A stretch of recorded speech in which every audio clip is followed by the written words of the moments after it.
Et si je te disais que l'une des plus grandes angoisses des croyants repose sur une illusion totale, cette pensée terrifiante, glaçante, qui t'a peut-être déjà traversé l'esprit au milieu de la nuit.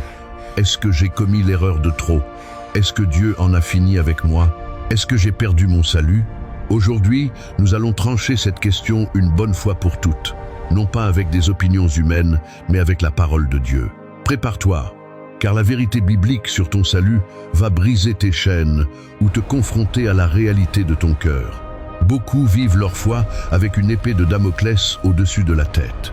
Ils voient le salut de Dieu comme un simple contrat de travail à durée déterminée. Si tu es performant, Dieu te garde. Si tu chutes, tu es licencié du royaume des cieux. Mais réfléchissons un instant.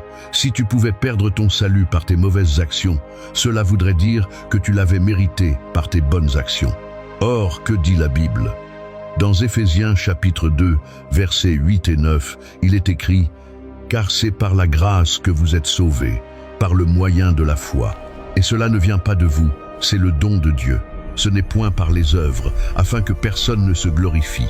Si le salut est un cadeau total, comment pourrais-tu le perdre par tes propres faiblesses? Le problème, c'est que nous avons réduit la grâce à une transaction fragile. Mais écoute attentivement les paroles mêmes de Jésus-Christ dans l'évangile de Jean, chapitre 10, verset 28. Il parle de ses brebis et il fait la déclaration la plus radicale de toute l'histoire de l'humanité. Il dit « Je leur donne la vie éternelle. Elles ne périront jamais et personne ne les ravira de ma main. Personne. » Cela inclut le diable, cela inclut les démons et cela t'inclut toi.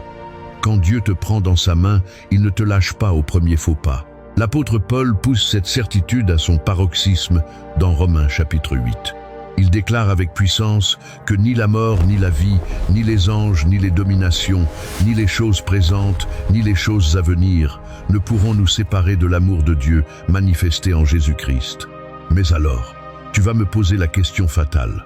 Et ceux qui abandonnent la foi, ceux qui étaient dans l'Église, qui priaient avec nous et qui aujourd'hui renient le nom de Dieu, n'ont-ils pas perdu leur salut? C'est ici que la vérité biblique est tranchante et elle va te bouleverser. La Bible ne dit pas qu'ils ont perdu leur salut, elle dit qu'ils ne l'ont jamais possédé.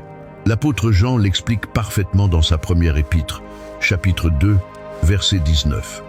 Ils sont sortis du milieu de nous, mais ils n'étaient pas des nôtres. Car s'ils eussent été des nôtres, ils seraient demeurés avec nous. C'est le point central de ce message. Le salut n'est pas un objet que l'on perd comme on égare un trousseau de clés. Le salut est une naissance. Peux-tu perdre ta naissance physique? Non. Tu peux être un enfant rebelle, tu peux t'enfuir de la maison de ton père, mais ton ADN ne change pas. Tu restes son enfant. Cependant, si un homme se tient devant Dieu à la fin des temps et qu'il est rejeté, que lui dira Jésus? Regarde Matthieu chapitre 7, verset 23. Jésus ne lui dira pas « Je t'ai connu et ensuite je t'ai perdu ».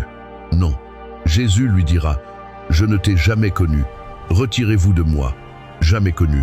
La différence est absolue. Si tu es véritablement né de nouveau, l'Esprit de Dieu vit en toi. Il te corrigera, il te disciplinera quand tu pécheras, il te poussera à la repentance. Mais il ne t'abandonnera pas. La vraie foi produit l'endurance. Si ce message résonne dans ton esprit, ne le garde pas pour toi. Partage cette vidéo immédiatement pour libérer une âme de la peur et de la culpabilité. Abonne-toi pour ne manquer aucun de nos enseignements profonds, car nous avons besoin de la vérité pour rester debout. Et maintenant, je veux que tu fasses une déclaration de foi puissante pour sceller cette vérité dans ton âme.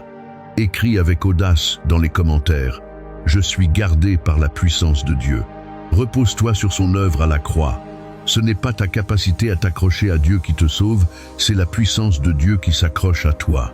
Marche dans la liberté, marche dans la sanctification, non pas pour être sauvé, mais parce que tu es sauvé. Que Dieu te fortifie.